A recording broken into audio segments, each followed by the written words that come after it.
Bonanza and Mutual of Omaha's Wild Kingdom. For Bewitched, I liked the thought of magic. I wanted to marry Darren. I liked Lost in Space because I wanted to know if there were aliens out in the world. Thought traveling on a spaceship would be pretty cool. I like the sense of adventure on both of them. Bonanza was a great show because there was always a great moral at the end and the good guys always won. The Mutual of Omaha's Wild Kingdom was great because you got to see a lot of animals from around the world that you normally wouldn't see. In Lost in Space, there was always a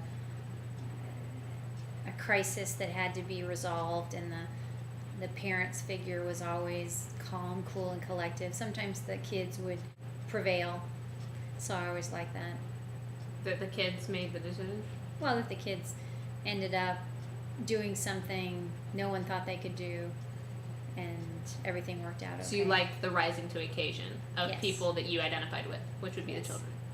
Bonanza always had life lessons because the boys would either get in trouble, the sons would get in trouble, and the dad would have to teach them about life, or they would catch bad guys who were doing bad things to them, and then it would teach you what kind of things not to do to other people. People watch TV for one of three reasons: to be informed, to be entertained, or to be lied to. Early TV shows like Leave It to Beaver centered around a core family with slight domestic problems that were resolved within the hour or half hour that the show ran. This is an excellent example of people watching TV to be lied to. No family is actually like Beaver's family. There is no perfect family. But people liked watching those shows because it comforted them, and it made them think that maybe it is possible for such a family to exist. Watching TV to be informed speaks for itself. People who watch talk shows or news channels like CBS and Fox only watch TV so they know what's going on in the world at a faster pace than the newspapers, but a slower pace than the internet. Entertainment is the largest reason that people watch television. It is broken into two categories. Thoughtless entertainment encompasses shows that don't really have a deeper meaning. It's not meant to mean anything to you. It's meant to be taken as it is.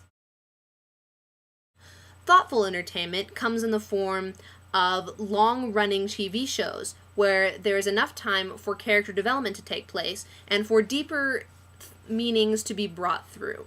My two favorite shows on TV are Numbers and Ugly Betty. I like Numbers because not only is it a smart person show, it is about a math professor that helps solve FBI cases. Not only is the show interesting in its intelligence, but it's also interesting because of the characters. Each character is very specific and vivid, and each show highlights or further builds on the character that you've known from the previous shows. Ugly Betty is about the same. Although there is less interesting things to be said about the editor's assistant at a fashion magazine, which Betty Suarez is, I like the show because the characters work so well together. Their struggles seem real because they aren't superficial or cliche. The fact that this show breaks the mold of several things, for one, not having a stereotypically attractive female main character, and two, not making things wrapped up at the end of every single episode. Because sometimes conflicts can go on the entire season, and that's what makes it interesting. The reason I watch TV is to watch the characters, watching them develop in such ways that are believable but satisfying.